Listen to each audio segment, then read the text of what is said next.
here.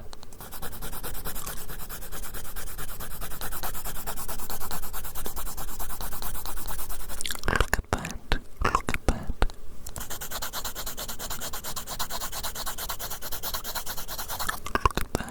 Look at that.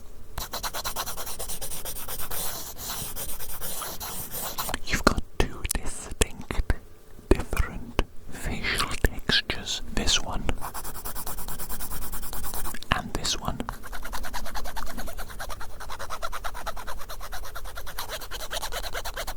That is nice. That is a nice face you got there, baby. Anybody ever told you that before?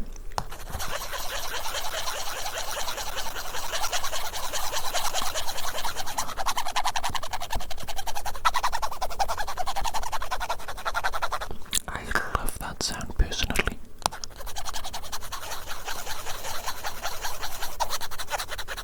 What about you? Is it a bit much for you?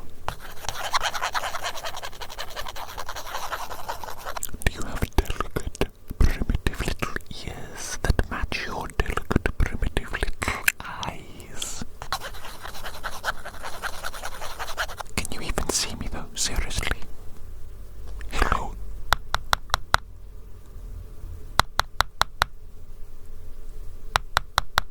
Hello? Never mind, it doesn't matter if you can't see me correctly or very well or properly or whatever you want to say. Maybe you could just close your eyes if you'd like. You could just close your eyes and listen to the beautiful sounds that dragging a colored pencil across your face produces. Oh goodness me, how lovely. How gentle the sound, how entrancing, how hypnotic.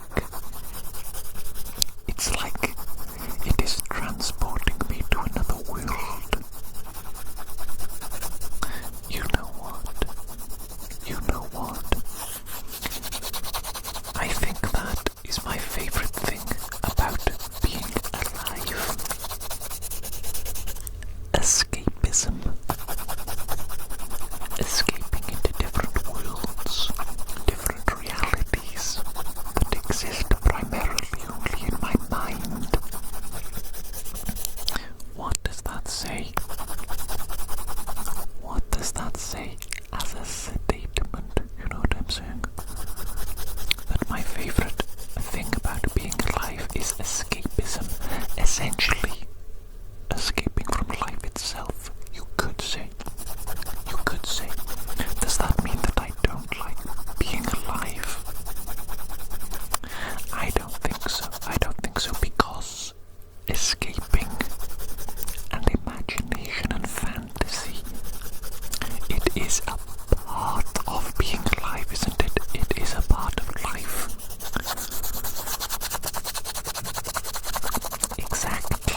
Exactly. You could not escape if you were not alive. You could not create vast realms of fantasy in your mind if you were not alive. Isn't that right?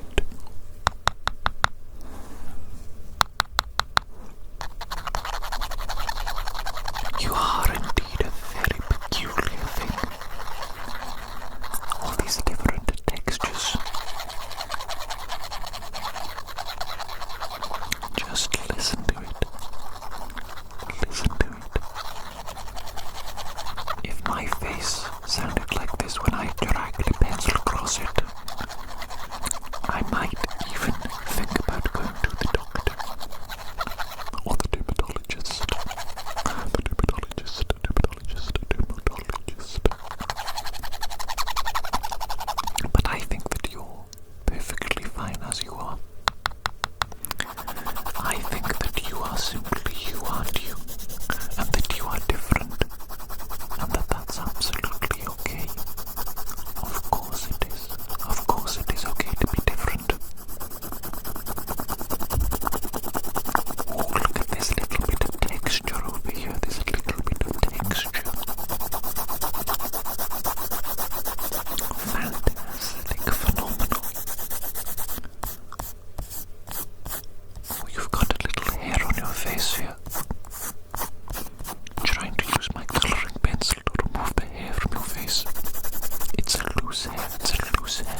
What, you don't think I can do that? You don't think I have the power or the authority, do you? Guess what? Guess what? Power and authority, it is all an illusion. It is all an illusion.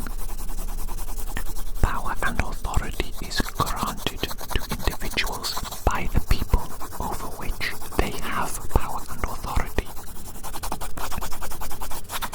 And often they achieve this illusion of power and authority simply by behaving as if they already have it.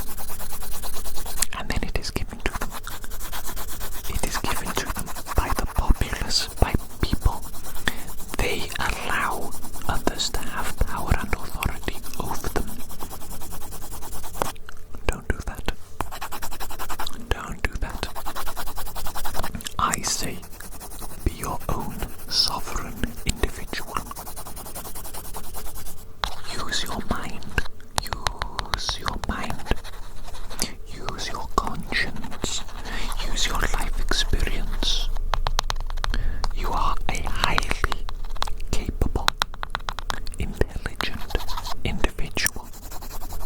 Maybe sometimes you don't feel like it, but you are. You've been through so much in life. Already, yes, already, and you've gained so much knowledge, experience. What, do you think somebody else is more capable than you of deciding how you should live your life? No. That is foolishness. Foolishness and arrogance of the person who thinks that they know better than you. Foolishness and arrogance, I say. Maybe we should take them down a peg or two. What about that? What about that? An exercise in humbling them. An exercise in checking their ego.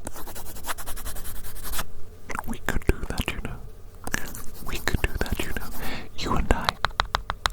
We could scheme together. We could come up with all manner of plots. Yes, indeed, we could secretly plot and scheme, and then we could enact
here.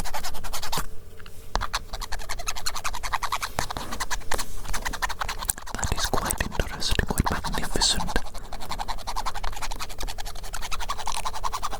Yes, I like it, I like it, I like it a lot. I like it, I like it, I like it a lot. You will have to tell me, do you like this? This sound? This setup? I know you can't see me very well right now. I know visually speaking, this is, as they would say, suboptimal. Suboptimal. But don't you think sometimes it's okay to sacrifice the visuals for the audio? For something a little bit different. Something a little bit different. You shall have to let me know. Do you like this? Do you prefer this to the other clearer method? Or maybe this is absolute rubbish. Maybe it's absolute rubbish. You let me know, okay? You let me know, you special little bean. You're my special little bean, aren't you? Oh yes you are. Oh yes you are my special little bean. I might just cook you up and eat you. I wouldn't mind a little bit of that scrumptious little bean action you got going on there, baby. No, I don't know. I don't know either. Sometimes I just say stupid stuff. You know what I'm saying? I think it's a good thing. I think that you should indulge any and all thoughts that enter your mind. Just say them. Just express them.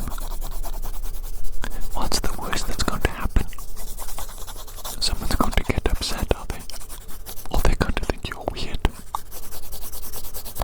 That's okay. It's okay to be weird. It's okay to say the wrong thing sometimes and to upset people. But if you do upset people, maybe consider their feelings and how you impacted them and what you said. Maybe think about it and think perhaps maybe I should say sorry. Maybe I should apologize. I don't want to make other people feel bad after all. Isn't that right? Don't you think so? I think so. We should be considerate of other people's feelings, but at the same time, we should also express ourselves. It's a two-way street, you know. It's a two-way street. Listen, listen, listen, listen, listen. You will never get through this life without upsetting somebody. It's physically impossible. It's physically impossible. You could be the sweetest angel in the world, and still, there will be somebody who gets upset by something you say or something you do. Even if you're the sweetest little angel in the world, it's just going to happen. It is an inevitability. An inevitability, an inevitability. So there's no need to worry about it. No need to worry about it. Just try your best. Try your best as a human being to be considerate of others. And you know, just be yourself. It's okay. It's okay to be yourself. If you're a little stinker, if that's your natural self, then just be a little stinker. It's okay. It's okay if you're a little stinker. You know what? Somebody out there will love you even if you are a little stinker. You know what? I will love you even if you're a little stinker. Yes, I will. Yes, I will. Even stinkers deserve love, don't they? Yes, they do. Yes, they do. I don't know what the heck I'm rambling on about.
outside. It's the wind. The wind, it is so strong. It's making things bang-a-lang-a-lang out there. Bang-a-lang-a-lang. I hope that's not too disruptive, disturbing the peace. I hope that is not disturbing the peace. That is one thing I simply cannot stand. Disturbing the peace.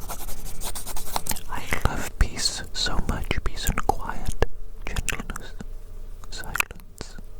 I love it so much. I wish to keep it, to maintain it, to keep it safe. But it is so easily disrupted and ruined, isn't it? That almost seems like the default state. Disrupting peace, destroying it, ruining it. But we can be harbingers of peace. You know, you and I. You know that we can do anything, right? We can do absolutely anything we want, and we can achieve absolutely anything. I believe that 100% genuinely. Serious now, I'm being for real. You, me, we can achieve anything we want. All we need to do is we need to want it enough, and we need to take action. That is the most important step. The step that many people do not do, and that is why they do not achieve the things that they want. It's not enough simply to want something. You have to take action. And when you take action, you need to keep going. Keep going, baby.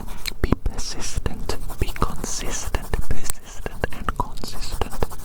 Until you achieve your goal. And then success is an inevitability. It's inevitable. Success is inevitable. It's as simple as that. It really is as simple as that, you know. Honestly. Why don't we do it? You and I, right now. Why don't we go out there into the world and achieve our dreams? I think we shall, shan't we? Yes, indeed. Yes, indeed. Let's do it. Let's go out there into the outside world and achieve our dreams.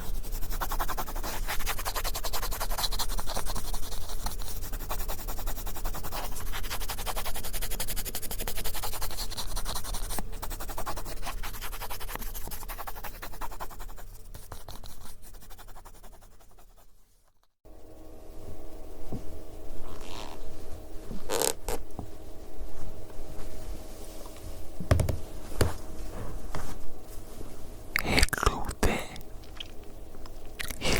there. How are you doing today? I couldn't help but notice that you look very handsome.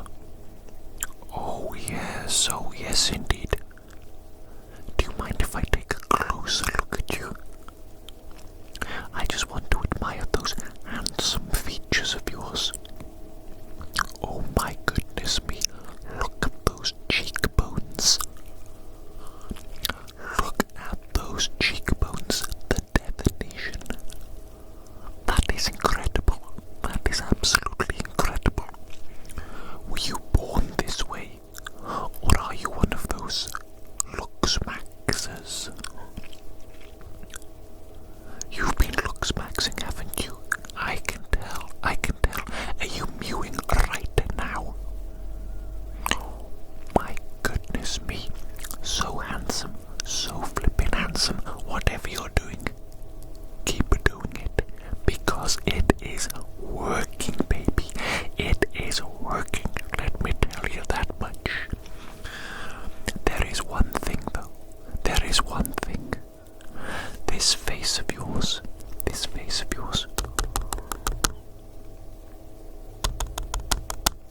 I would like to draw on it.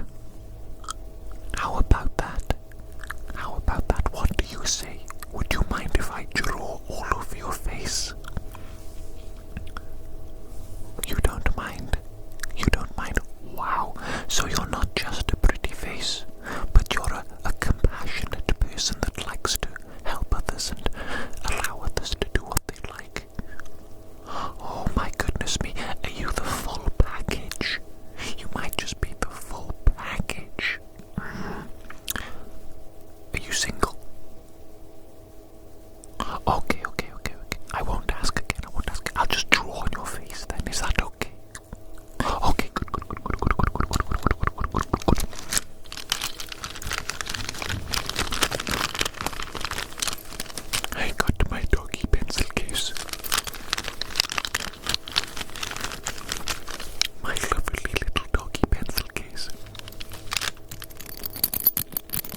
themselves up their own bottoms. You know what I'm saying? You know what I'm saying? And then we can just go on living our lives until we find somebody who appreciates us for who we truly are. And then we become the best of friends, you know what I'm saying? Do you think that you and I might become the best of friends? I think that would be nice. I think that would be nice. We shall have to see, won't we? We shall have to see if we have many things in common. And if our personalities, you know, they mesh together well. We shall have to see if our energies are complementary or not. If the energies are complementary. Exactly, I'm talking about the vibes. The vibes. Your face sounds a bit funny down here. Can you hear that? I hope they didn't botch some of your plastic surgery. You look fine though, you look absolutely fine, don't worry, don't worry. You know who I saw the other day though online? Kelly Osbourne, the daughter of Ozzy Osbourne. And of course Sharon Osbourne. Sharon and Kelly Osbourne, they've had so much plastic surgery. They don't look human anymore. It's crazy, it's crazy. To each their own, you know, you do whatever you want. I'm not judging, but Kelly Osbourne is unrecognizable. Unrecognizable. I remember when I was younger, I used to watch, what's it called? It was like a sitcom, kind of like a reality sitcom where they just followed the Osbourne family around. They filmed them on their comings and goings. I can't remember what it was called.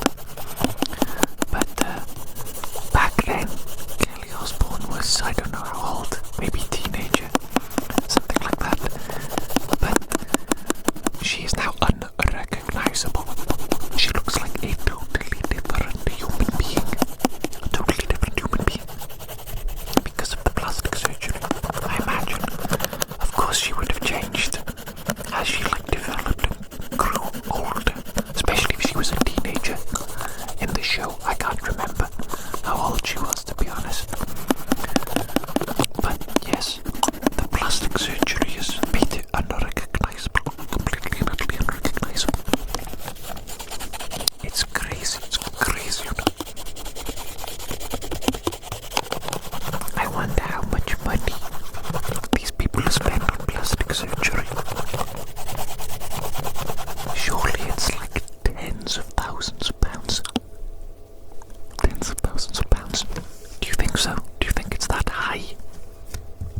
episodes are only like 20 minutes long, and it's sort of just, it's funny, you know, it's low attention span. You don't really need to be paying full attention, you know.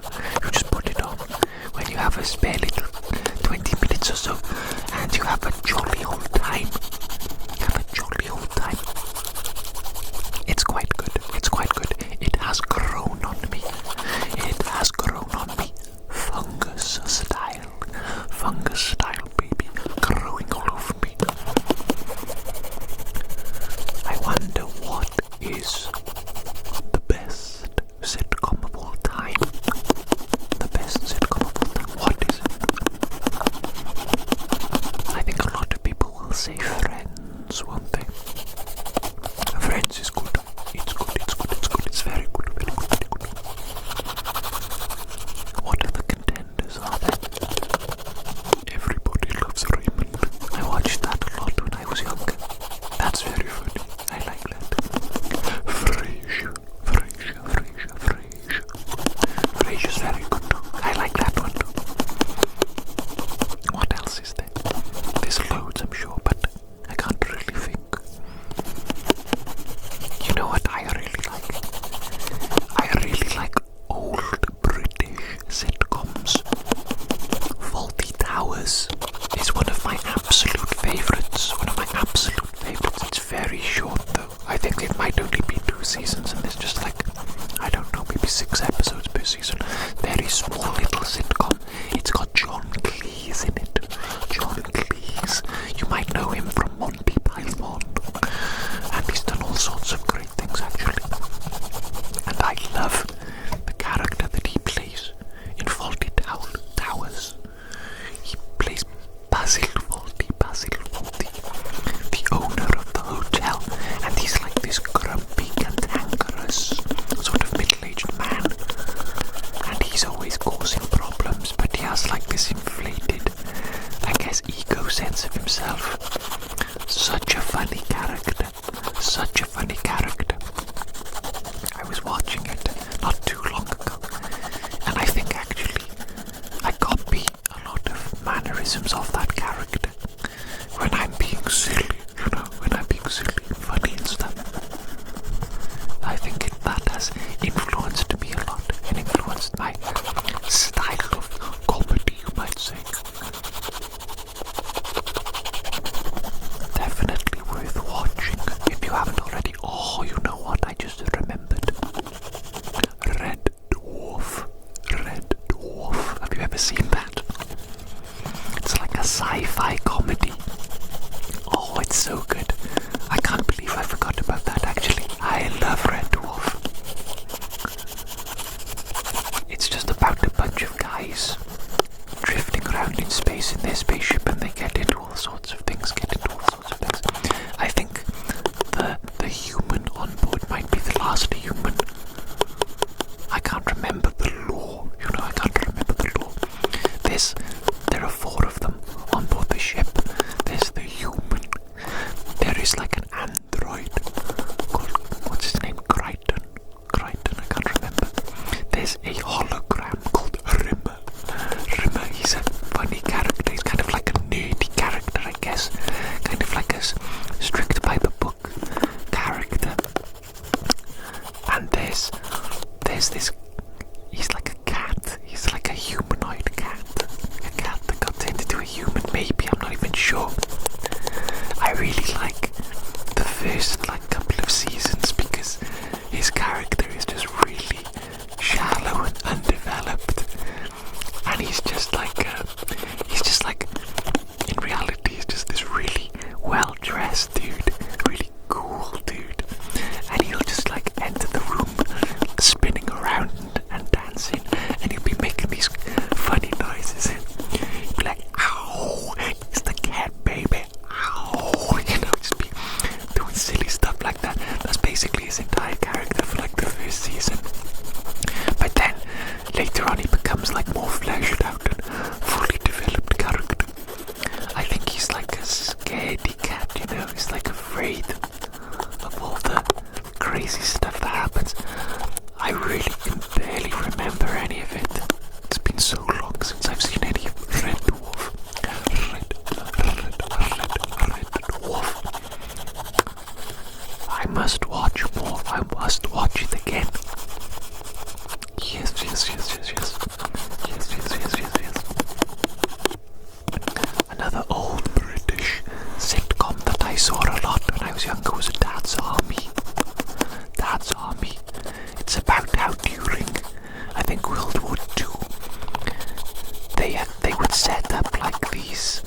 course, there is only fools and horses. Only fools and horses, Del Boy. I think I want to rewatch that again, actually, very soon. Because that one, I don't remember much at all. I just remember it being good. So I think I must watch more Only Fools and Horses soon, very soon, very soon.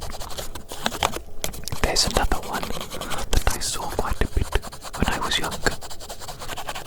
Probably slightly lesser known. It's called Porridge. It is called Porridge. And it is set inside a prison. And it follows this prisoner. Might be like a couple of prisoners it follows. And it follows their day-to-day life inside prison and the shenanigans that they get up to. Very funny, very funny.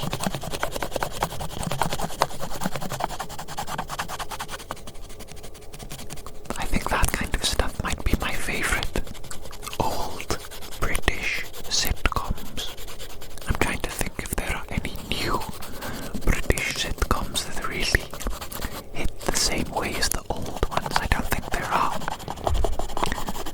I think the old British sitcoms have like a unique sense of humour to them and a charm as well, a quality and a charm to them.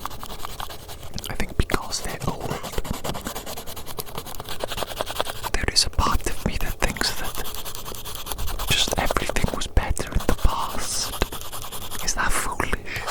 Is that foolish to think? Is that inaccurate? But it does, don't you think so? Even me, right? I'm 33 years old.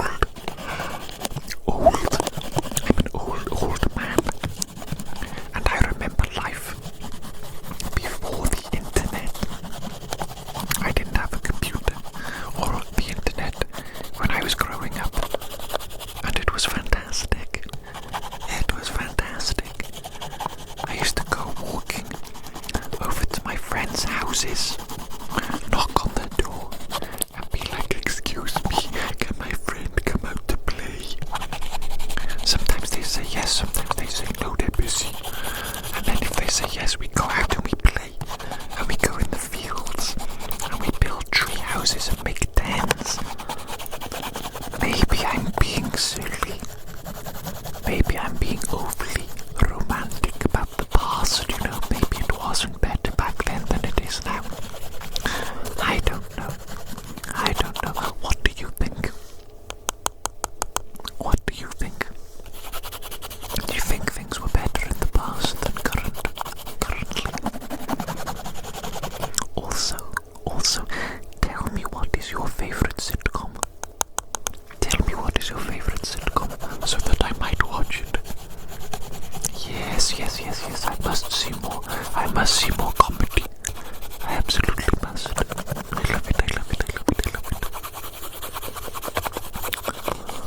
Okay, my dear handsome friend. You're looking absolutely fantastic.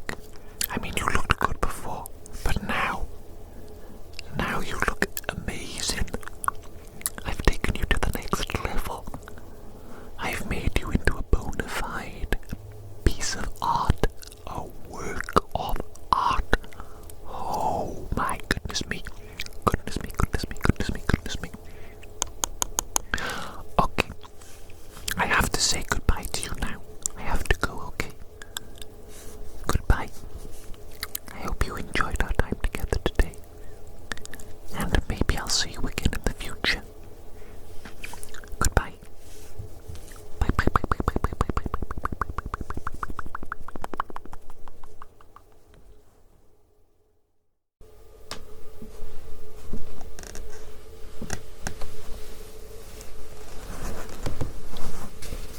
Hello there, my little patient. Are you ready for today's experimental session together? Yes, you and I, today, we're going to experiment together. You know what I'm saying?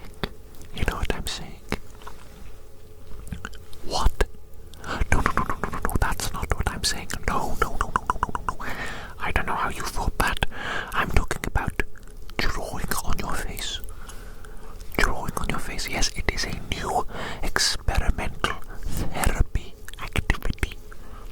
New to the scientific community. New to the scientific community. Yes, indeed, yes, indeed, yes, indeed. Let me get my equipment, and then we shall begin.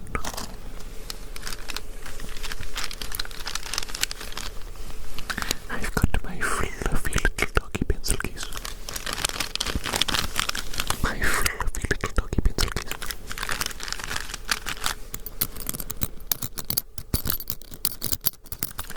Is it possible to love an inanimate object? I think it is. And if it is,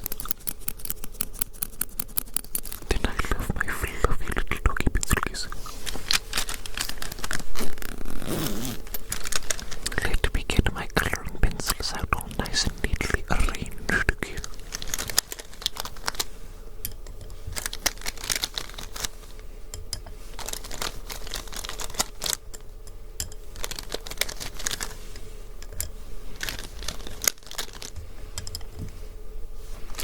Okay.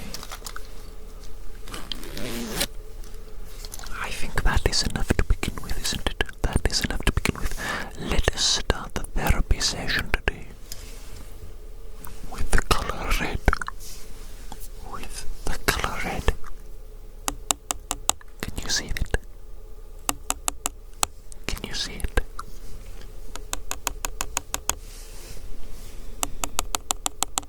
Yes, poking you in the eyeballs is a necessary part of the therapy.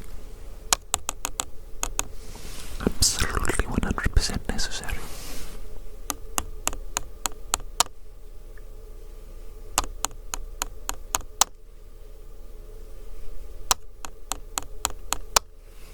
What do you mean I look like I'm enjoying it?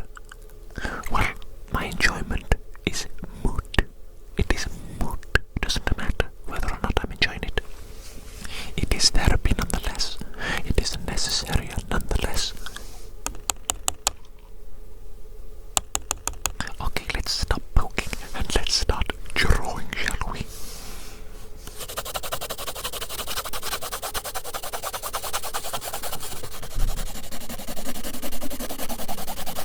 How does that feel?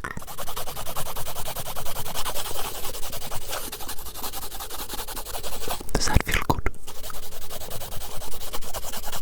And don't worry, I'm extra gentle. Extra gentle on your delicate little face. I'll make sure that it feels nice, okay? Nice and soft and smooth. Oh, this is producing a marvelous effect visually.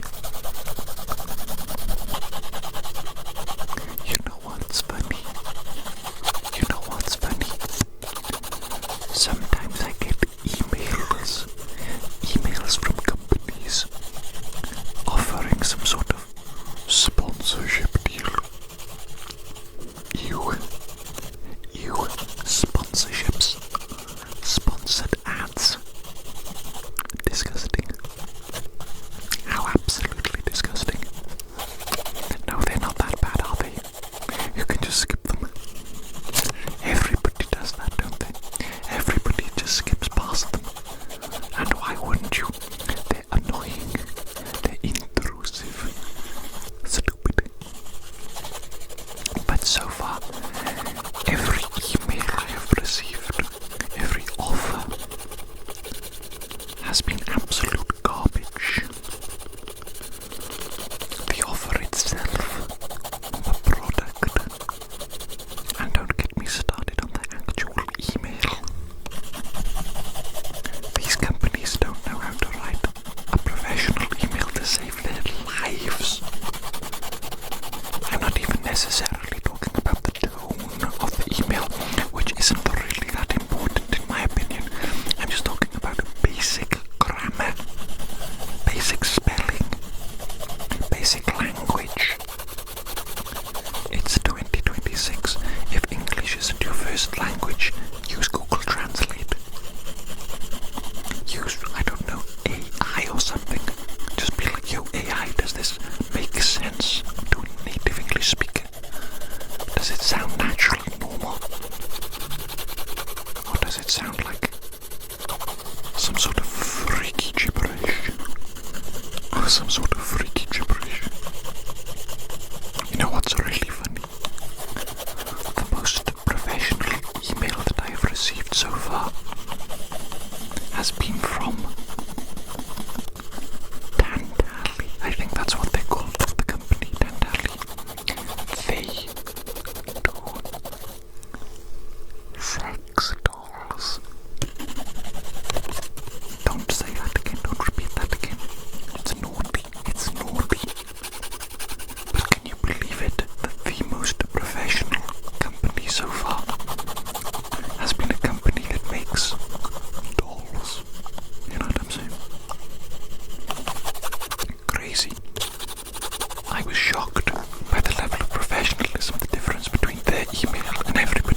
offers I usually receive are, we give you this product for free.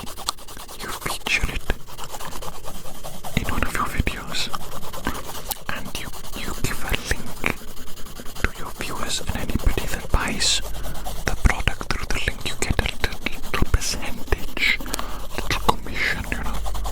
That's usually the offer that I receive from most companies, which, let's face it, garbage offer. How many of you are going to buy these products? Almost none. And especially when the products that they are offering are useless trash, low quality junk that nobody wants. I don't want to promote low quality trash. I don't want you guys to buy low quality trash.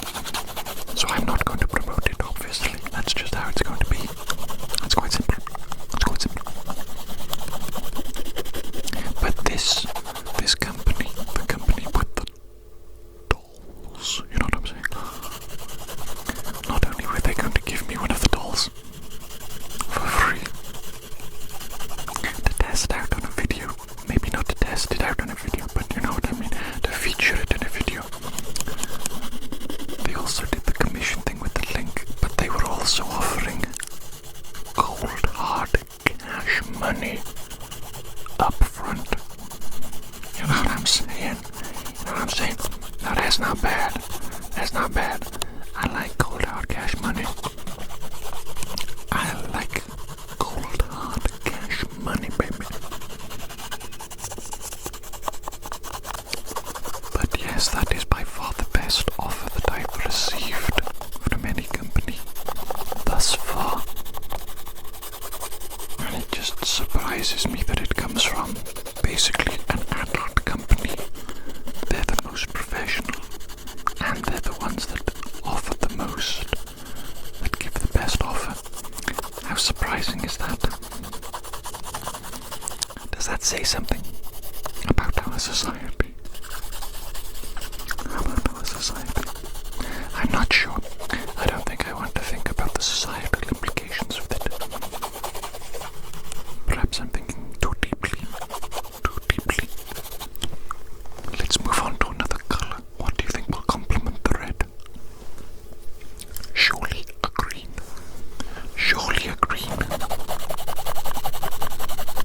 Oh yes, look at that. Absolutely beautiful.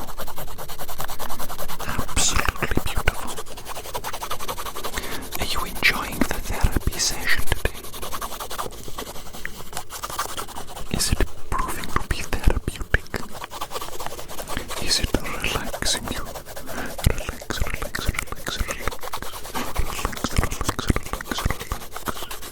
You know what I'm saying? Oh yes indeed.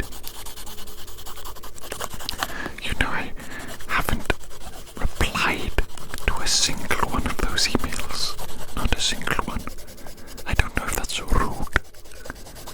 I don't think so. I think it's simply business, isn't it? Business. Some of these companies, though, are very insistent.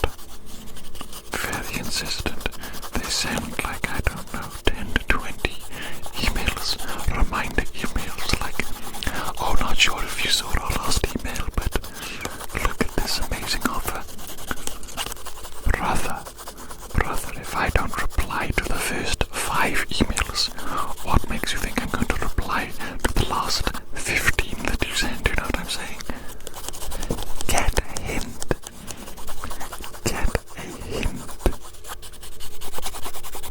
These silly little sausages.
juicy little apple.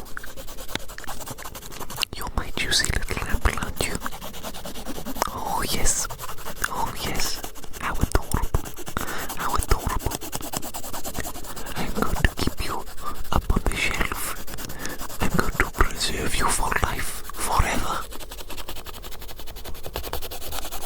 What absolute madness that is.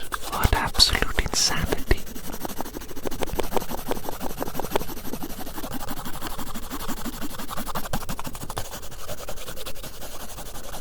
Let's get these cheeks extra green, shall we? Let's get these cheeks extra green. Sometimes I worry that I might actually be legit. Going insane. Going crazy. Some of the things that come out of my mouth, some of the thoughts, just genuine madness, no? Don't you think so? Don't you think so? I think everybody is a little bit mad. Everybody. There are very few people that I interact with in the real world where I don't think that they have some sort of madness about them. And can you really blame people for being mad in this world? Please. This world is absolutely crazy. I'm not sure if it's the world itself or if it is the world that human beings have constructed. You know what I mean? Do you know what I mean? The world that human beings have constructed seems particularly insane to me. It seems inhuman, honestly. It's certainly anti-nature. Certainly anti-nature. And I mean human beings are a part of nature. We are animals. Whether we like to think of ourselves as animals or not. I know a lot of us kind of like to separate ourselves from animals and from nature. Like to think that we're some sort of superior being. Superior being. If you think about it, a lot of people are speciesist. They're kind of speciesist, aren't they? They think that they're better than other species. They think that they're superior. That kind of thinking wouldn't fly when it comes to certain other things. You know what I'm saying? You know what I'm saying? So why is it acceptable to think that when it comes to species of animals and whatnot? I'm sure I've heard vegans talk about this to some degree, use it in their arguments. Their arguments are often so bad. They're so bad. Maybe not even the arguments themselves, but the way in which they present their arguments. It's like they've never met people before, or they've forgotten how people function. Don't they know that they're not going to convert somebody to their way of thinking, to their beliefs? They're not going to get somebody to change their actions through like guilt tripping them. Not permanently anyway, they won't permanently change their actions. Perhaps they will change their actions for a short period of time using that method, guilt tripping, emotional blackmail, things like this. They're basically negative. They're almost forms of manipulation, really. And I don't mean to suggest that these tactics are used exclusively by vegans. Certainly not. Or that those are the only tactics that they use. And I'm lumping them all together, generalizing them, which is not really a good thing to do, is it? In anything ever. But I'm just saying, maybe they could make their arguments and whatnot in slightly more compelling ways by appealing to people differently, using positive emotions. I mean, the best way to showcase that veganism is good, going down this hypothetical little rabbit hole for some reason, is simply to showcase your life as a vegan and how well you're doing, show that you're healthy, that you're good looking, that you're strong and capable, rich and successful, all the things that people want really, that they want to be deep down. If you showcase that you are all of the things that people want, and you're also vegan, then people will think to themselves, oh, maybe it is possible, then it is possible to be vegan and to be all the things that I would like to be in life: successful, monetarily successful, socially successful, good health, good physique, good looks. Maybe I'll be vegan then. You might even be able to convince people that being vegan has helped you to achieve those things, the things that people want. That would be a much more compelling argument, you know what I'm saying? Rather than trying to guilt trip people. That's not going to work. I don't think so. Not long term.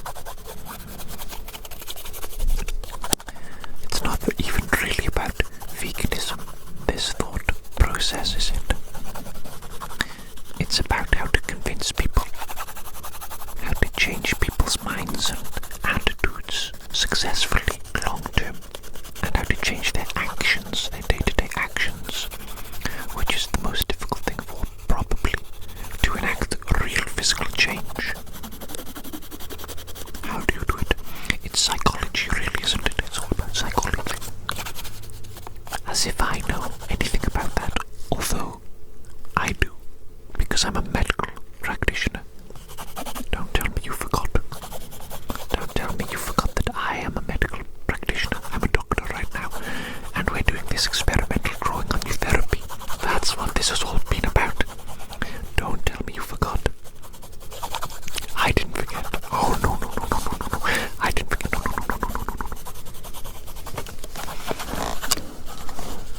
What do you think?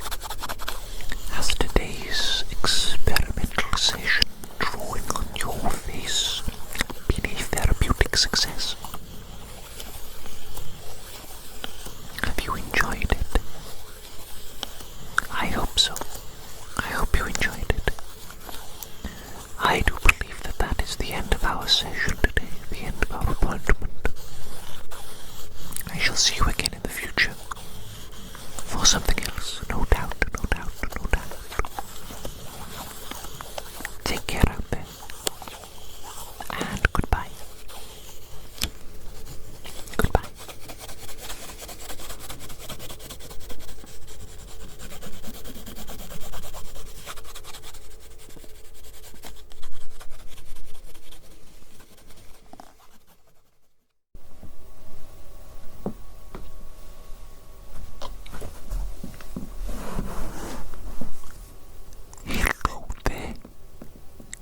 Hello there.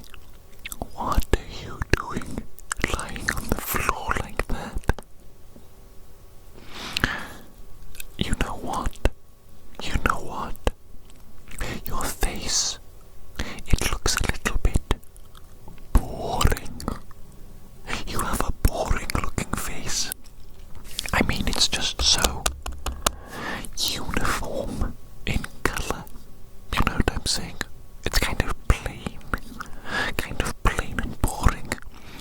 Don't you think that you would look better if you had a rainbow on your face? Don't you think that would be kind of beautiful and pretty? Beautiful and pretty if you had a rainbow colored face. That would be so majestic, wouldn't it? It would be so magical. I think so. It would really make you stand out in a crowd. In a good way. Why don't you let me color in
is they are also whimsical and joyous.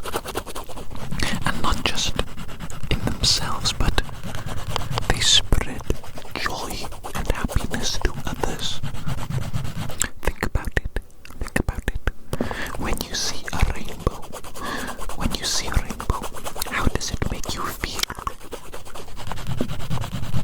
It makes you feel a little bit happier, doesn't it? A little bit happier. It's just so beautiful and magical and unexpected. That is what you must embody. Absolutely, absolutely. You must try and spread joy and beauty into the world to make other people's day a little bit brighter.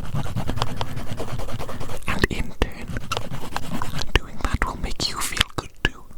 It will make you feel good. The net positivity in the world will increase. It's like compound interest, except compound happiness. So it's actually good. Actually good and useful instead of compound interest. What the heck is that? Silly human invention. You know what that really is, don't you? That's lazy people that want to make money from nothing. They come up with these crafty little schemes to trap other human beings, to take advantage of them when they are vulnerable and in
always lying, or being disingenuous, or trying to pull a fast one on you. And then of course you simply must withhold your kindness from them, withhold your consideration from them, because they are not worthy of such a thing. They are not worthy of such a thing, not worthy of the gift. And you do not owe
is going to be looking absolutely spectacular by the time I'm done with it. Obviously, as I mentioned already, you already look beautiful, but you're going to look super beautiful by the time I'm done with you. Super beautiful indeed, indeed, indeed. Little creature, last night I was reading about a man named Luigi Cornaro. I think that was his name, Luigi Cornaro, something like that. And this man was alive during the Renaissance period of time, the Renaissance, about the 1500s. I'm not sure. Maybe it was actually a little bit earlier than the 1500s, maybe 1300s, something like that. But that is not too important.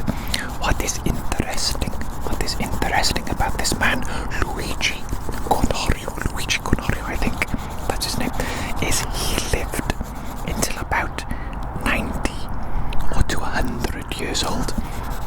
His actual age is kind of disputed, right? It is not 100% certain, but it is certain that he lived to a very, very old age. And this is particularly impressive in an earlier time period, you know, when life expectancy was lower than it is now today. And this man actually wrote books.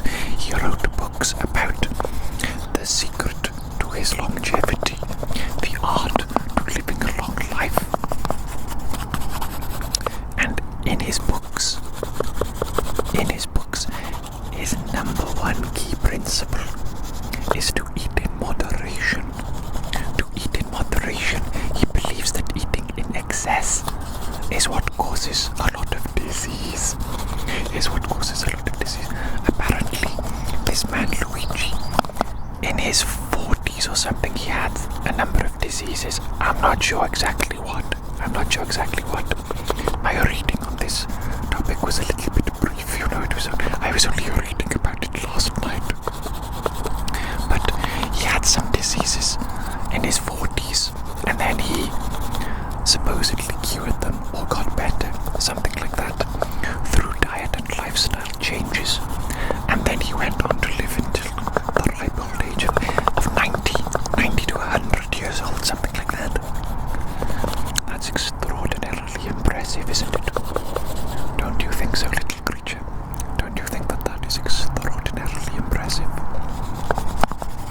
I think it's impressive. I think it's very impressive.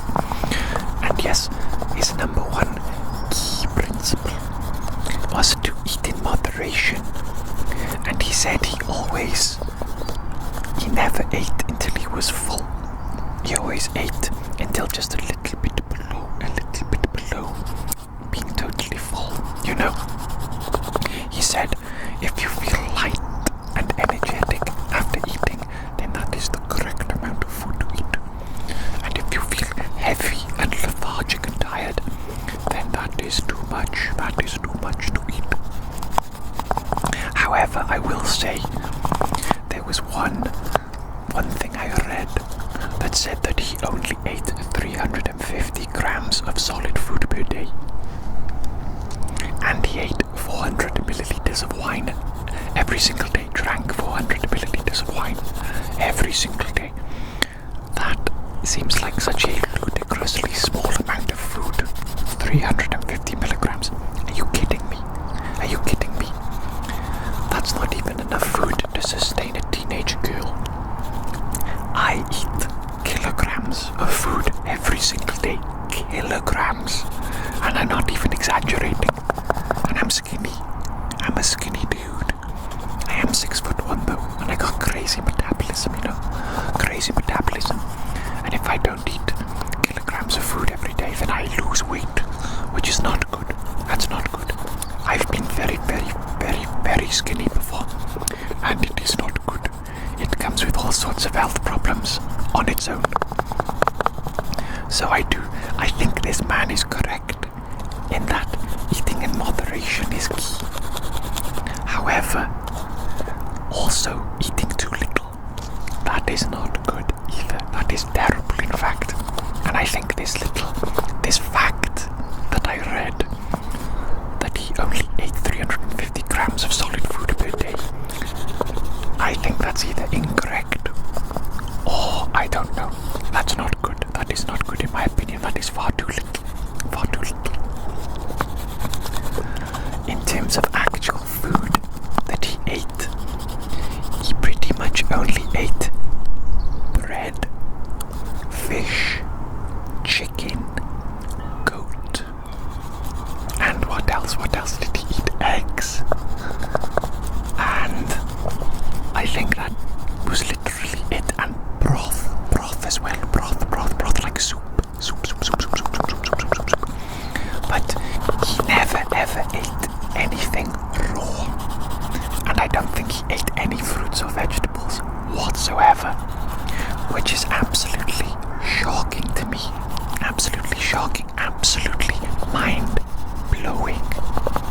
How can you live to 80 to 90 years old without eating fruits and vegetables? You know what I'm saying? You know what I'm saying? I know those carnivore people right now. If there are any carnivore people listening to this, they're probably like, oh well, obviously, because fruits and vegetables are evil and poisonous and toxic. Which I don't think is the case. I don't think that is true. I do not think that is true. But this guy, Luigi Cornario, his like second most key principle, second most important thing, was that each individual should focus on eating foods that suit their own individual digestibility. Do you know what I'm saying? Only eat foods that digest well for you as an individual, and don't listen to other people. Don't listen to these idiots in the world, on the internet, that say you have to eat this specific food to be healthy, or this specific food, or blah blah blah. You know what I'm saying? You know what I'm saying? And I love this point that he made very much, Luigi Cornario. The idea of eating specifically what you yourself can digest the best, and that's it, and ignoring everybody else and ignoring all their advice. Because for those of you that don't know, I have IBS and I have these like chronic digestive problems, right? And I've had a lot of trouble in the past, a lot of trouble. Some of the flare-ups that I've had in the past, they've been very, very bad indeed. Very, very bad. And I've tried all sorts of different diets and different things. And the best results that I have ever gotten is when I keep my own food log and I write down the foods that I eat, and I write down how it affects my digestion. And the best results I get is when I totally and utterly ignore everything else that anybody else is saying, and I only focus on the results of this little food log that I keep. You know what I'm saying? Yes indeed. And I do believe, I don't want to say that I've cured myself. I absolutely have not. I still have pain and I still have problems and blah blah blah. However, my symptoms have been so greatly improved and so well managed recently that it's unbelievable. It's unbelievable. And right now I'm eating extremely plain. Pretty much just rice and turkey and fish and basically just starches and meats. And I eat grapes every single day because I love grapes. And they seem to digest pretty well. In my opinion, they seem to digest pretty well for me personally. And I have like a couple of very small, maybe vegetables like pickles or olives or something like that. But I have noticed that the more vegetables I eat, even when they're cooked, the worse I feel. How counterintuitive is that? How absolutely counterintuitive is that? And it's crazy because, I spend a lot of time listening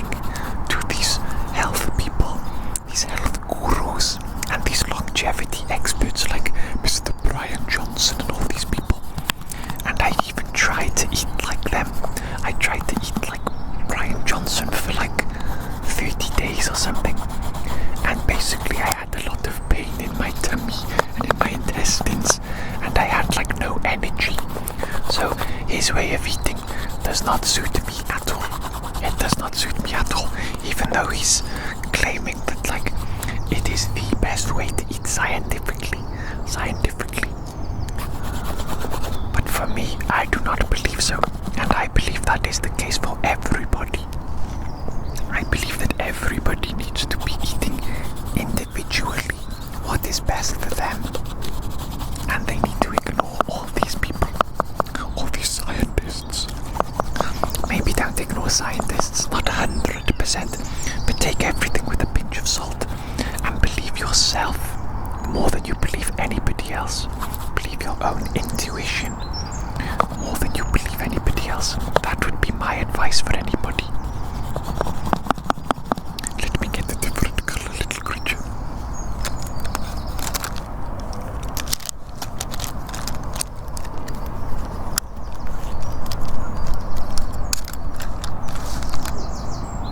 I think a lovelier red will be perfect now. Don't you, little creature? Don't you, little creature? I hope you aren't totally and utterly bored by my rambling on this topic of nutrition, but it really interests me, of course.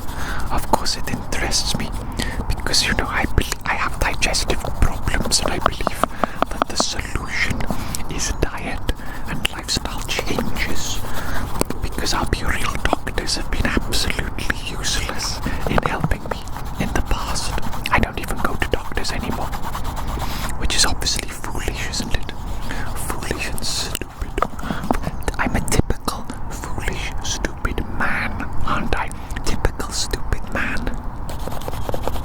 There is a strange phenomenon, isn't there, where men don't go to the doctors as often as women. Why is that? Why is that? Why are we men so stupid and so stubborn? You know what I was also reading about last night, little creature? I was reading about the medical theory that was, you know, the most prevalent and accepted theory during the Renaissance period. Again, I think around the 1500s, something like that. Maybe earlier, I'm not certain. But the most prevalent theory at the time was the humoral theory. And they believed in humors. And humors are basically fluids within the body. They believed that there were 4 humors in the body, 4 different fluids. And these fluids were blood, I think phlegm or mucus, yellow bile, and black bile. Now, of course, there is blood in the body, and there is phlegm, and there is bile. But there is no such thing as black bile. No such thing as black bile. And people believe that they thought back then that black bile existed because of certain diseases. They would, you know, dark blood, congealed blood in the stool, for example, things like that. It would always present itself as like a thick black substance. So they think that back then in the Renaissance period, they thought that it was a separate liquid within the body called a black bile. And they gave each of these 4 humors, these 4 liquids, like properties. Stuff like dry and hot, wet and hot, cold and dry, cold and wet, something like that. I'm not sure which one corresponds to which. And they also gave each of the 4 humors a corresponding element: air, earth, fire, water. Obviously nowadays, you might look back at this and you might think, that's a bit primitive, isn't it? That's a bit primitive, a bit inaccurate. But not really. It's not really, because they did manage to cure a number of diseases using this theory. You know, they would say, you have too much of this humor in your body. You are too hot and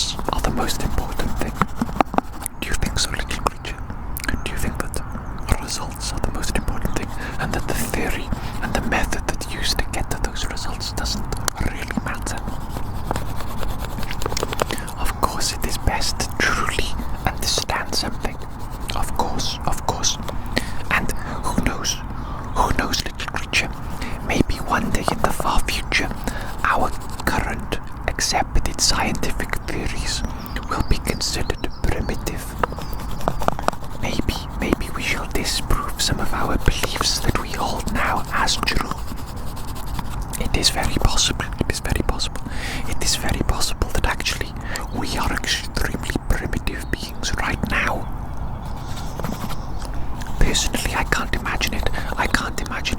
Look at my face, for example. Look at my face right now. Does that look like the face of a primitive being to you? No. This is the face of a highly intelligent, highly advanced being. You know what I'm saying? I think we can all agree with that, can't we? I think that is indisputable fact. Indisputable fact. I'm just being a bit silly. Very cool though, isn't it, little creature?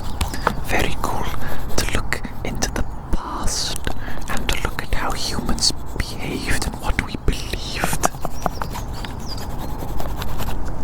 I don't think necessarily that everything is better now.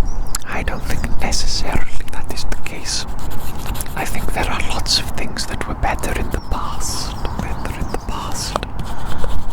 Our modern way of life, for example, to me it seems too hectic, too much pressure, too much stress. And I think we value the wrong things now. I think we value productivity too much. And I even think that in our obsession with productivity, we actually end up being less productive. Because if you take the time to rest and to take care of yourself and to nourish yourself, not just physically but emotionally and spiritually, then you end up being more productive in the long run. I believe so. And if you do something for the correct reasons, whatever those correct reasons might be, then I think the end result is better than if you're doing it simply for trying to achieve the end result itself. Does that make sense? Does what I just said make any sense? Or am I talking absolute waffle? Am I talking absolute idiocy as usual? Well, little creature. The weather today. Can you hear that? That's the scrap people collecting metal. They always drive around in their vans shouting at the top of their lungs through some sort of loud megaphone thingy. Funny people. Anyway, little creature. As I was saying, little creature, it is a beautiful day today. And I would like to go and skate for a little bit. Go for a little skateboard. So, I think I will leave you now, little creature. I hope you have enjoyed your time today with me. I hope you enjoyed me rambling about silly little topics like food and health and the Renaissance period, I guess. It's been fun for me. I enjoyed it. I hope you enjoyed it too. And I'll probably see you again in the future sometime. I like this park. This is a little dog park. It's very small. But I've been coming here recently and it's very nice. It's very beautiful. Maybe I will come here again. And maybe I will see you again, little creature. I would like that. Thank you, little creature. And goodbye. Goodbye.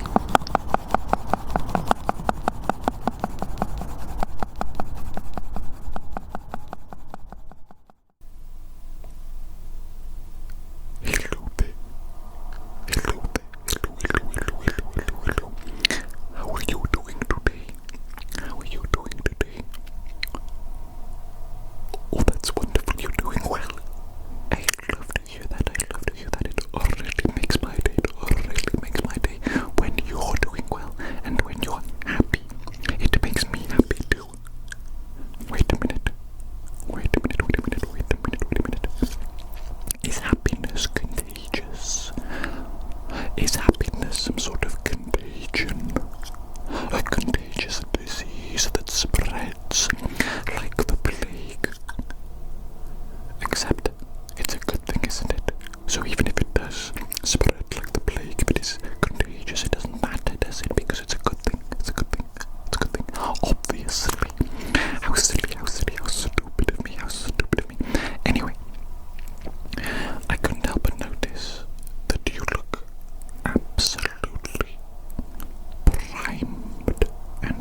is a joke. I don't need batteries or crayons. And I wouldn't recommend anybody else do it either. Because you know what? You are almost certain to get indigestion from eating those things, you know what I'm saying? Nobody likes indigestion either. Nobody.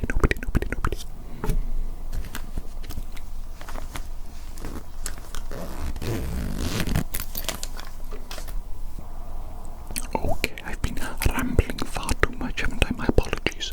Let us actually begin with the drawing on you, okay? I'm going to start with this yellow pencil. This one right here, okay?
is idiocy.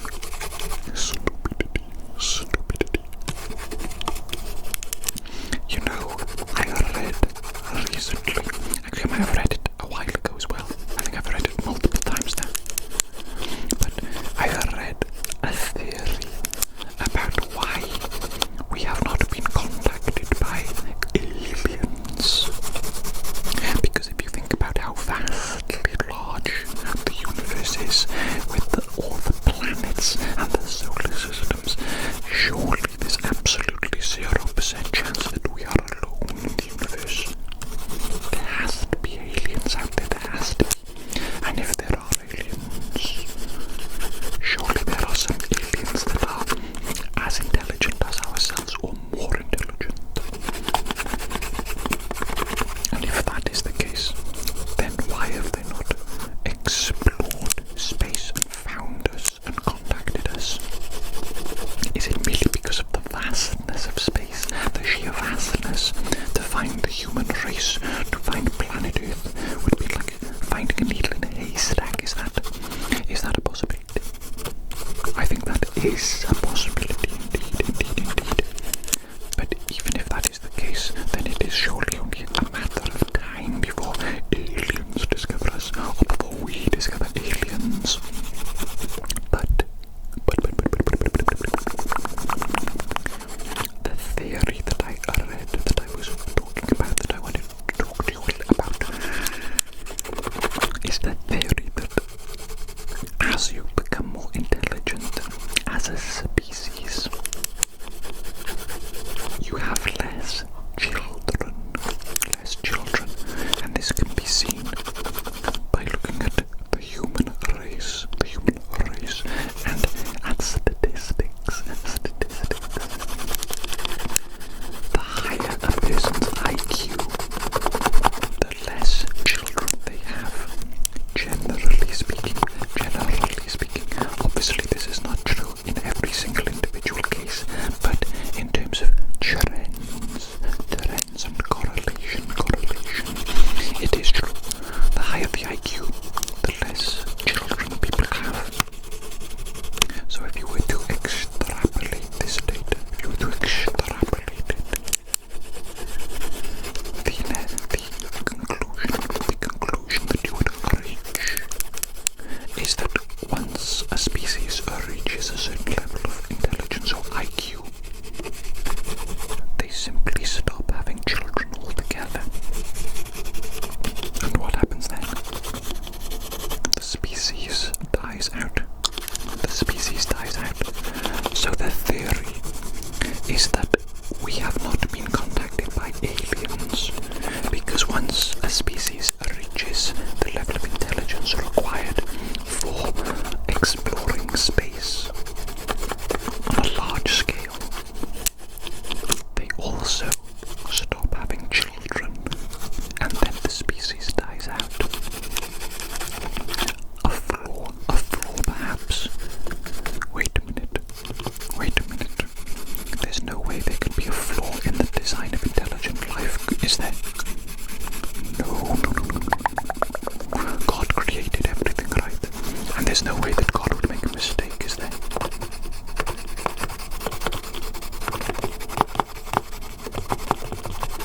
But yes, isn't that an interesting theory? A theory for why we have not been contacted by aliens. And also, it makes you think, why is it a trend? Why is it a phenomenon that the more intelligent a species become, the fewer children they have? I'm sure you could say things like, it's as simple as having children sucks. It sucks. That's a little bit tongue-in-cheek, okay? But it does suck a little bit, doesn't it? You know, having a small child that screams and shouts and vomits everywhere and poops everywhere, and you have to look after it. You have to feed it, put it to bed, make sure it's happy, make sure it's receiving enough love. Goodness flipping me, that's an awful lot of responsibility, isn't it?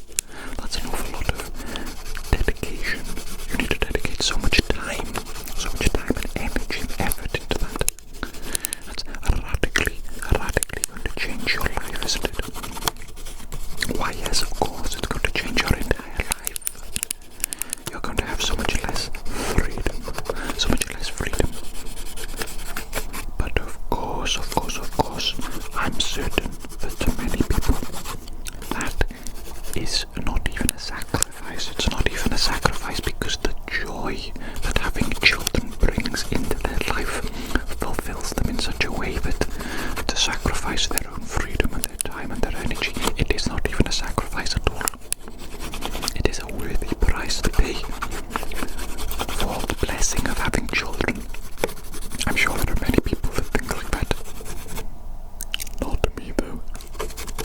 Not me though. I'm a selfish, idiot, man-child. Basically. I wish to be free forever. I wish to be free forever, and I wish to do whatever I wish to do, whenever I wish to do it, until the end of time. Until the end of time. And if I can't have life on my own terms, then I simply do not want it at all. Now isn't that very selfish of me? Isn't that very selfish? If everybody was like me, then the species would die out. That wouldn't be very good, would it? I would be responsible. My attitude is responsible for the species dying out. But as we have already established, once a species reaches a certain level of intelligence, the species will die out anyway. Possibly. Maybe this is all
the same thing?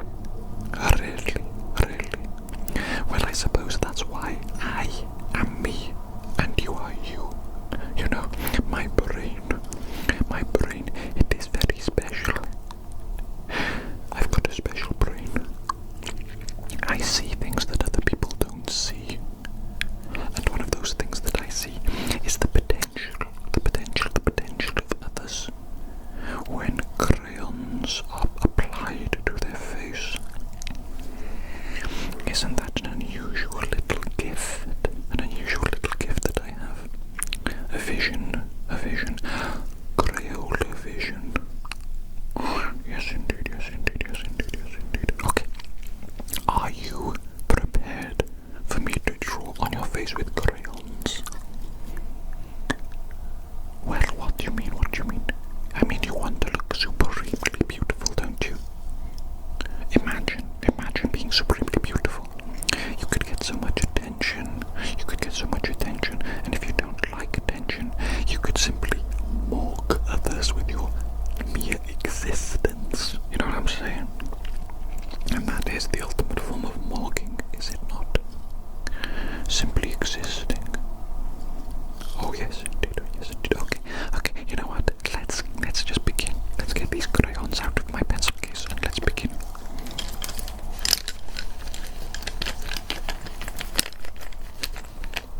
Do you like my little doggy pencil case?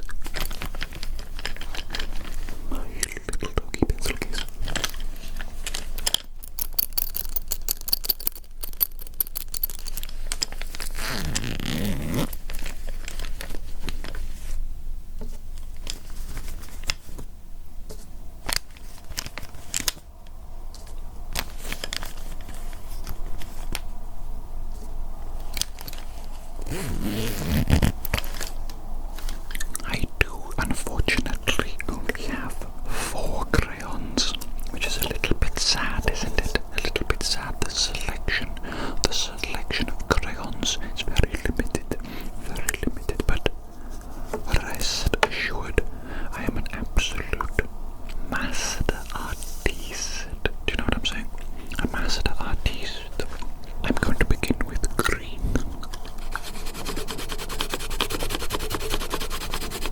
How does that feel? Does that feel okay? It should feel quite nice. It is a gentle, waxy substance after all. You know, wax is actually good for your skin. Oh yes, what, you didn't know that? You didn't know that, did you? Yes, I'm actually giving you free skincare right now by leaving this layer of waxy crayon all over your face. Leave it on there for at least 24 hours at least. Then you will get the full benefits of the waxy substance on your skin. It will make you look more beautiful and youthful. It will tighten your skin and shrink your pores. Isn't that an unusual thing that we have? An unusual beauty standard? How we don't like to see large pores on our face. You know what I'm saying? Pores like P-O-R-E-S. Those small kind of holes. The small like holes on our skin. It doesn't look very nice or appealing. I don't even think that is a constructed beauty standard. I think that's inherent. Because when I look in the mirror, I have absolutely gigantic pores on my nose and sometimes on my cheeks as well, a little bit. But mostly on my nose. And I do not like it. It makes my skin and my nose look like the surface of the moon. It makes it look like the surface of the moon, like it's been assaulted by various different meteorites, and there's gigantic craters left behind. What do you mean that's melodramatic? No, that's an accurate description of my nose. My nose looks like the surface of the moon. But why don't we like pores like that? I'm sure there's multiple people, it's not just me, because there is a whole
say, there is a part of me that longs to be like a homeless adventurer that tries to survive in the woods.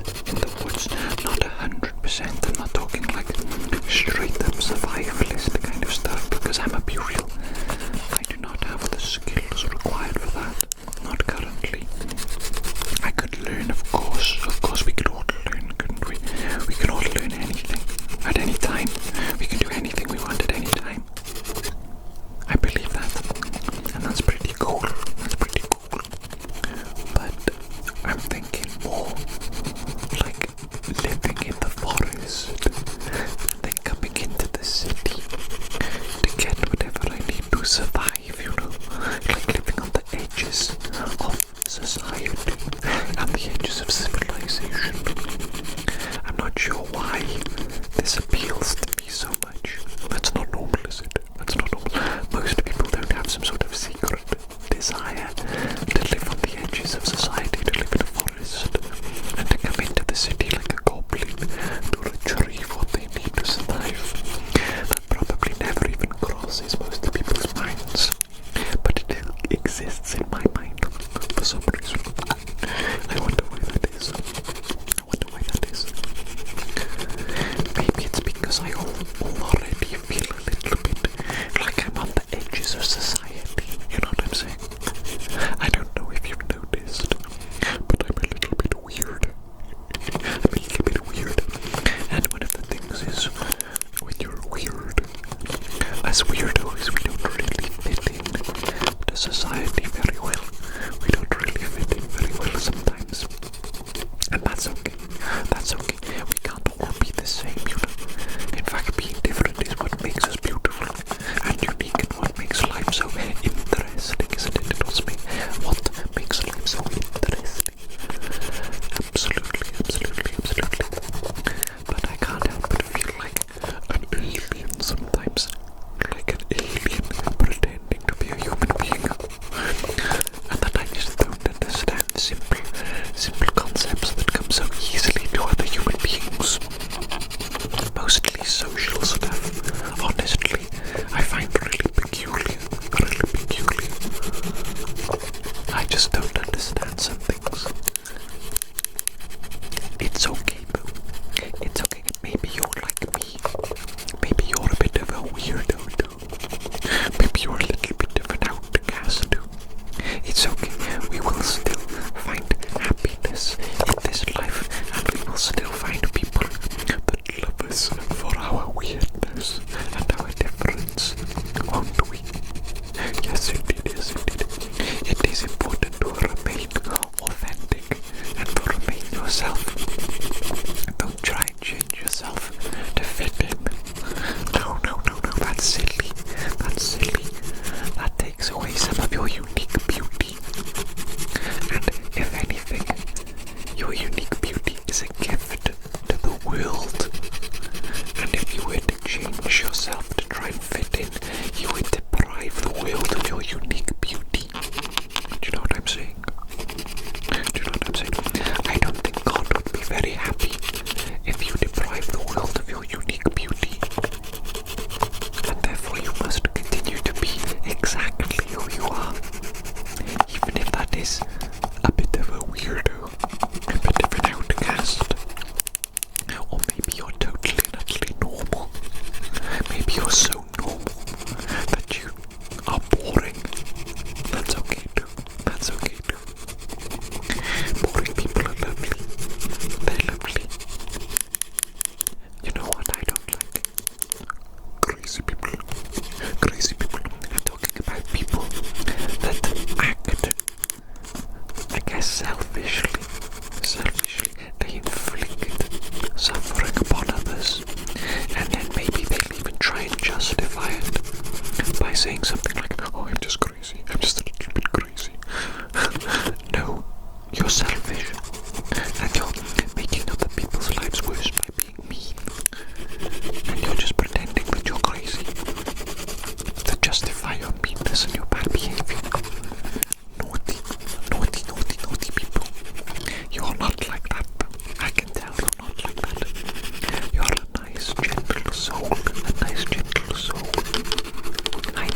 Because if you have a lot of negative experiences with people, it is very easy and even logical to come to the conclusion that people suck.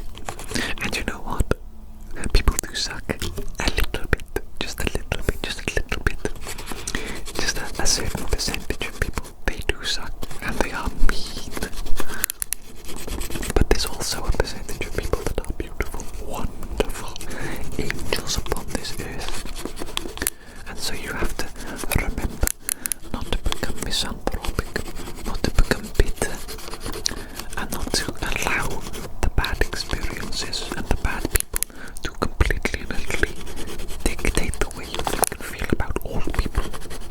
Because then you will miss out on these angels, these little angels that walk amongst us in life, among us. Maybe you are actually one of those angels that walk among us. You know, there is specifically one person that I suppose they were in my life a while ago because they were somebody that I worked with. And I believe almost 100% I believe that they were an angel. They were an angel. They were so kind to me all the time. I interacted with them so often over the period of time that I worked in that place. And every single interaction without fail, they were so kind to me. It felt strange. It honestly felt strange. I felt like they must want something from me. But I don't know. I think that's just their inherent nature. I think this person was actually just an angel, an actual angel upon this earth. My goodness me. Can you imagine being like that? Spreading joy and positivity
And thoughts, what even are thoughts? Intangible, immeasurable things, where do they come from? Our brains, is it? Our brains, what's that mushy little thing doing? Producing these thoughts. Why does it produce them? Where do they come from? Really, where do they come from? The phenomenon of life is so utterly curious and bizarre to me. So absolutely bizarre to me. Sometimes I just sit there and I'm like, I don't know what the heck is going on. I don't understand this phenomenon of life. What's going on, mate? What's going on? Times like that, I try not to think too deeply about it, honestly, because I think it is possible to think too much and to dwell too much on these topics. I think it is possible that you could drive yourself mad. And so I think it is better in those times, perhaps all times, I think it is better simply to immerse yourself in the phenomenon of life, to experience it, to have fun, to be happy, to experience emotion, sensation, everything, just to experience the beauty of life, you know what I'm saying? I'm waffling again, aren't I? Waffling again, rambling on about goodness knows what. Goodness knows what. I'm silly little individual, really silly. I think it might be time for our little session together today, our little drawing session to come to an end. I've had a good time. I've enjoyed your company today, enjoyed being with you. I hope you enjoyed being here with me as well. I hope you enjoyed the experience. I'll say goodbye to you now, and hopefully I'll see you again in the future. I think I will. Goodbye. Take care out there. Have fun. And be nice and kind. Let's all be nice and kind to each other, shall we? Goodbye.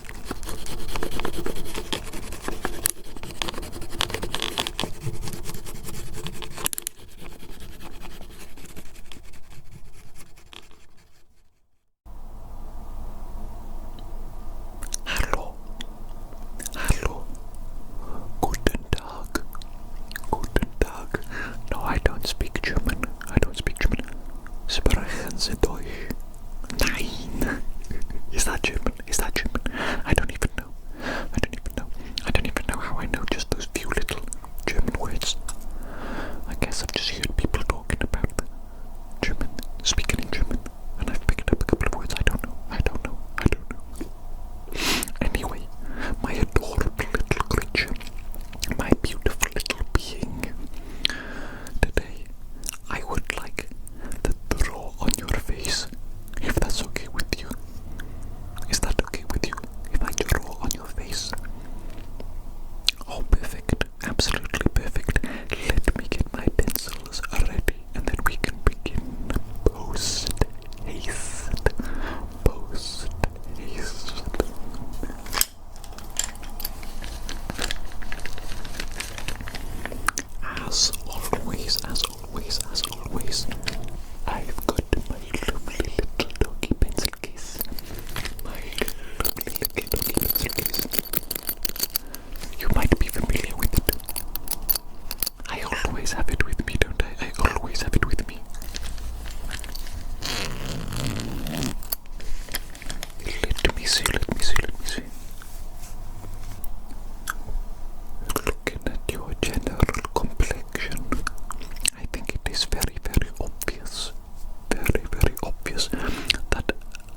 always searching for something, you know. I think I'm always searching for something. And with the Quran and Islam especially, I would like to read it for myself to see if people have portrayed Islam in an inaccurate way. I have a feeling that that is the case. I have a feeling that many people say bad things about Islam when it's not really true. So I'm going to find out myself by reading the source material. And of course, people that practice Islam can also sort of misrepresent it, can't they? Anybody can misrepresent anything. Anybody can say that they are a Muslim or a Christian or whatever. It could be literally anything. But then their actions might not actually reflect the true nature of what they claim to be.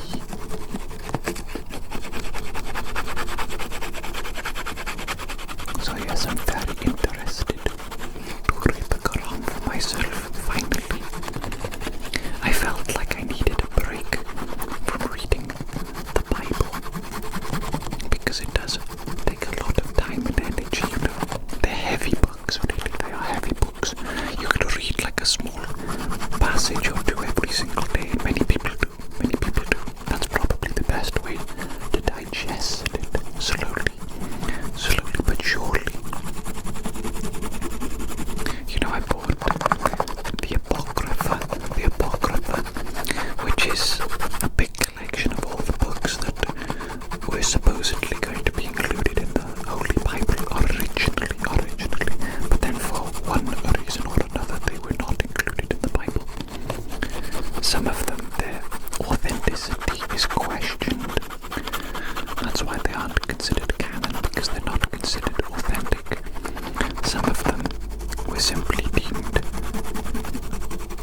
I guess, not good for the average person to consume. I don't know, I don't really know.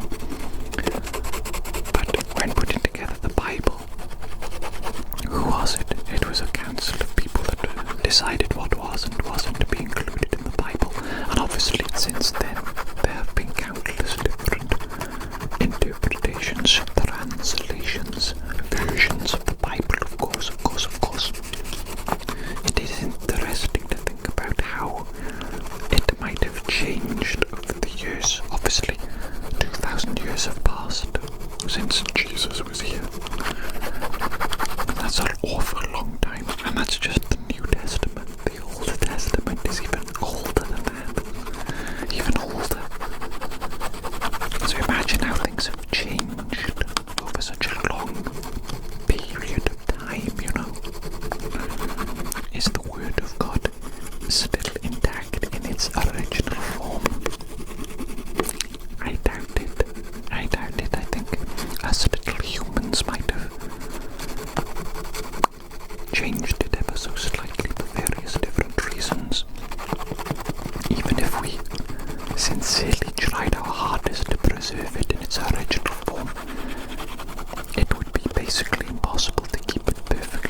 see what little bits of wisdom and insight might be inside these books. I'm certain that there are little bits of wisdom and insight in there.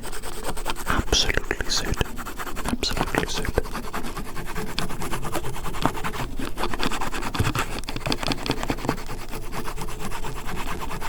Your face looks so beautiful today. Your face looks so beautiful today. And this colouring is just emphasizing that beauty even further. We are enhancing your natural beauty. My hair is getting awfully long now. It's like a little curtain around us. It's like a little curtain around us. You know, when I'm at home with my perfect setup, I recently got a pop filter, because my hair keeps hitting the microphone and you can hear it dragging against the microphone, which I personally don't like. It's quite a gentle sound, it's definitely not going to interrupt you and your sleep, it's not going to disturb you, but I don't like the sound. I don't like the sound. It's not intentional, and it's not very good. Not very good. So I bought a pop filter, and I'm using the pop filter exclusively so that my hair lands on the pop filter, not directly on the microphone when I'm doing these top-down videos just like this. This video though today, we're not in my house. Where are we? A secret location, a secret location, a secret location. No, it's not really a secret. I'm in a hotel. I'm in a hotel right now. I'm going to see a friend. And I thought, whilst I was here in the hotel, I could record a couple of videos. But obviously they have to be like really simple, because I had to carry a bunch of stuff here already, so I couldn't fit too much of my equipment in my rucksack. I travelled by train. I pretty much always travel by train. I can't drive a car. Cars are too complicated for me. Automobiles are too complex for my tiny brain to operate. No, I don't know. I never got my license because I never had money for driving lessons and license and everything. Even now, I don't think I could afford it. I couldn't afford to have a car and a place to live. You know what I mean? I have to choose one or the other because it's very expensive to keep a car. You know, very expensive. It's not just buying the car. It's not just even getting the license and the tests and all of that stuff. It is also tax, insurance, petrol, maintenance. Oh my goodness, flipping me, it's so expensive. So expensive. How do people afford cars? They're so expensive, dog. They're so expensive, probably. It's probably almost the same amount of money as a place to live. For me, it definitely is, because I live in a pretty cheap place. But yes, I'm so old now, so old, that I think that ship has sailed. If I wanted to, obviously I could get my license and get a car, but I don't think there's any need, you know.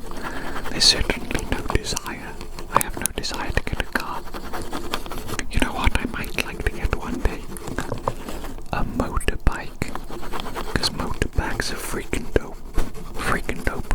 I'm not talking about one of those sporty ones, the speedy ones. I'm talking about the chill, chopper style bikes, you know. The relaxed, laid back, sitting back kind. Those are cool AF. I like those. Maybe one day I'll get one of those. But again, I will need the money. I will need money for that. That will be a luxury that perhaps one day I shall get to indulge in. Perhaps not. Not a big deal. Either way, not a big deal. Either way, we can enjoy life without getting everything that we want, you know. We don't need to get everything that we want in life to be happy. There's a lot of happiness to be had. A lot of happiness to be had.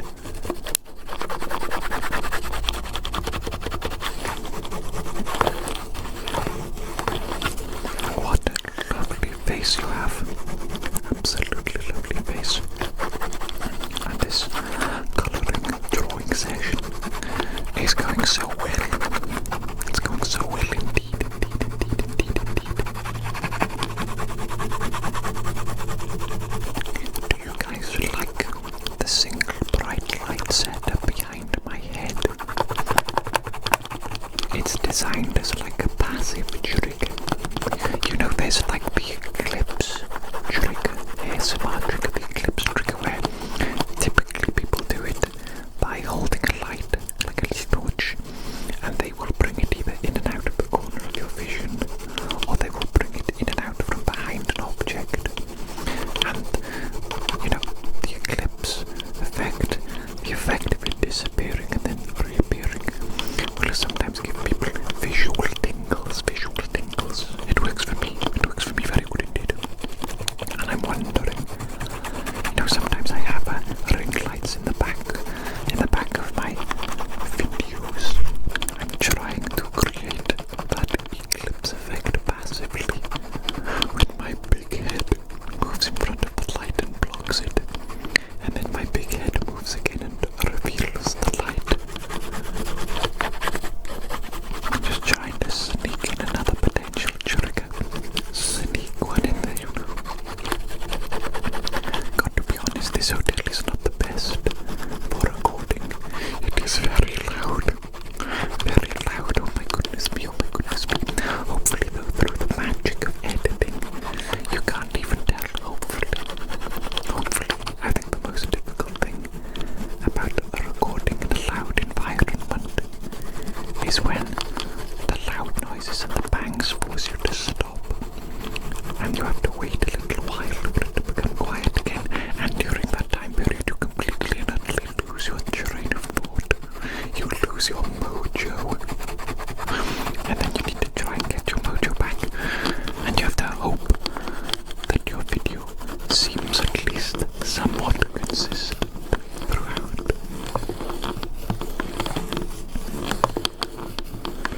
That's stuff for me to worry about, though, not for you. Not for you. You special little bean. I just want you to enjoy yourself.